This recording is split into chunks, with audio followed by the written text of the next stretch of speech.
Welcome to Self-Love is Not Selfish, hosted by Safe Heart Connections, community host and founder Sam Morrison Wilson. We work with women to help them learn how to love themselves more fully, which by default improves their lives and they get to make connections along the way. We're building a band of sisters that are stronger together and are becoming witnesses to the fact that self-love is in fact not selfish. Hi everybody, Sam here. Hope you're having a great day wherever you're at in the world today. I am so excited to have another micro interview with you today. I have the Dopamine Queen here today. She has a good message to share with us. If you are new to Safe Heart Connections, I'm so glad you're here.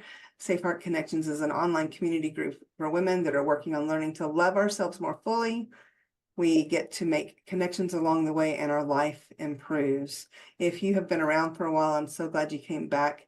And I'm really excited to hear what our Dopamine Queen has to share with us today. Introduce yourself a little bit and give us the tip, thought, or piece of advice that you'd like to share today. I'm glad you're here. Yeah, absolutely. Thank you for having me, Sam. My name is Anna, and I'm a biohacker, and I've been mentoring founders since 2014. But what happened to me, I thought I was the queen of productivity until I burnt out and crashed really hard and couldn't focus, couldn't work. That's when I had to rethink productivity. And in the process, I discovered that we cannot always force ourselves to be productive. We cannot always force ourselves to achieve a certain result or outcome, even if we are really strong, powerful people with good control of our will and good control. And so today I'm going to tell you a little bit about dopamine, because dopamine is at the core of that. Am I going to burn out or not? And am I going to achieve my goals? So essentially, it's a molecule of motivation, consistency, happiness, that sense of reward we get when we accomplish something, get something done. And what happens with dopamine, it's a little bit sneaky, because when we're under chronic stress, our dopamine levels deplete. We don't notice it, but our biology will tell us about that. You will start catching yourself scrolling on the phone a little bit more in the middle of the day, maybe turning on the TV, maybe watching movies late at night, binging Netflix because you don't feel like getting up in the morning. And maybe you're starting to get a little bit more irritable and cranky with your employees or with your loved ones, and losing that joy of doing the stuff you're passionate about and stuff that you like doing. So those are all signs of low dopamine. There's many different ones. These are just common ones for entrepreneurs. And not being able to completely focus on what you're doing and having difficulty forcing yourself to do it is not a sign that you're lazy. So maybe the one tip I can give people here today is to just actually accept the fact that you are not lazy, you're not broken, and there's nothing wrong with you. If you're feeling like you're not being very productive, maybe there's actually a reason for it. Maybe you've been under low-grade stress for a while. Maybe there's a lot going on. Maybe you could use Sam's support to just offload some stuff, because we just did that and that was great. Thank you so much, Sam. So yeah, right there. I would say a big tip is don't feel guilty if you're feeling lazy. Ask yourself if maybe there is more going on than is visible to the eye, and that's depleting the dopamine. Yeah, that is so good. And so I think a lot of times, at least for me, when I'm not as motivated to do something, I do think that I'm lazy, or if I was a better people would be doing more or different. And so that's that negative self-talk that comes in and the judgment. And so anytime that happens, at least in my world, that means there's an opportunity to correct and figure out what's causing it, because those are not thoughts of love, kindness, and joy, and taking care of yourself. And so I love that if you start to feel those things, to do some self-reflection to figure it out, and knowing what dopamine is and recognizing that could be the issue. Maybe we've built this life of constant dopamine, right? And there's a lot of danger in that. Can you speak to that just a little bit?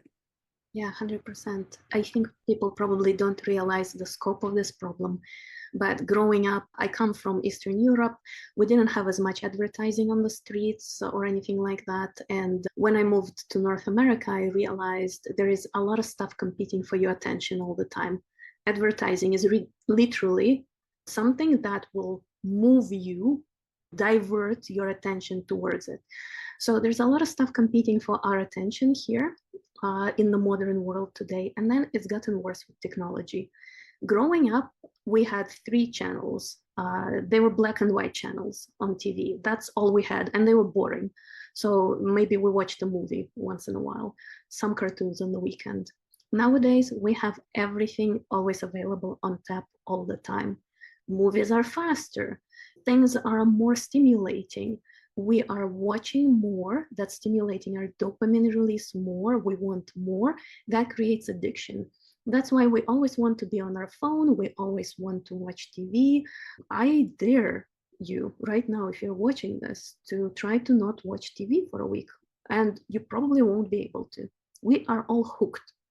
And so that is stealing an energy, a little bit here, a little bit there.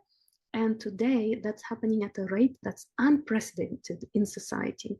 And nobody is going to come over and tell you, hey, there's a new law that says you can only watch TV for 1 hour a week or something. The government makes the new law for your mental health. No, it's not going to happen. That means we are all in charge of our own sanity here.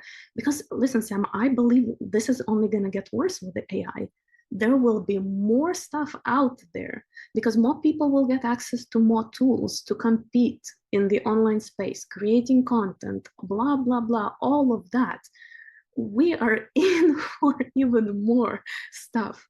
And so we need to learn to set boundaries with technology. And I think that's why it's so important to understand what dopamine is, how it works, because it's very easy to find yourself suddenly being all foggy and tired all the time and not really knowing what's going on because it seems like you have a normal life like everyone else.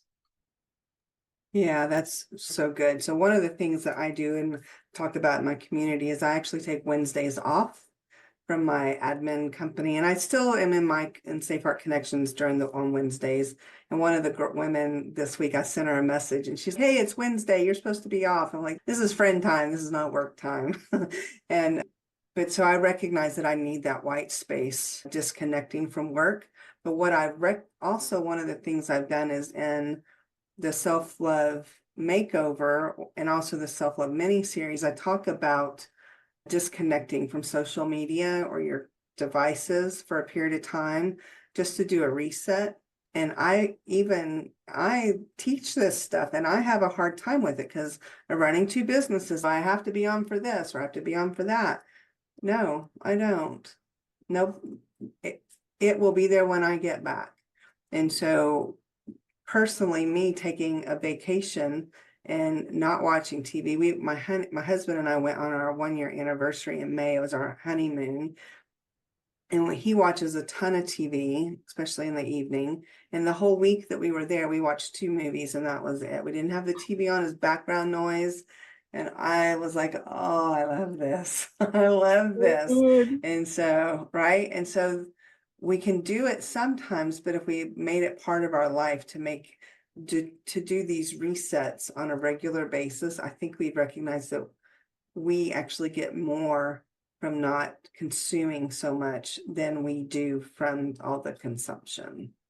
100%. And I want to echo what you said because I find it hard to unplug too, because I'm human like everyone else. Just, because I teach that stuff doesn't mean using it doesn't affect my biology.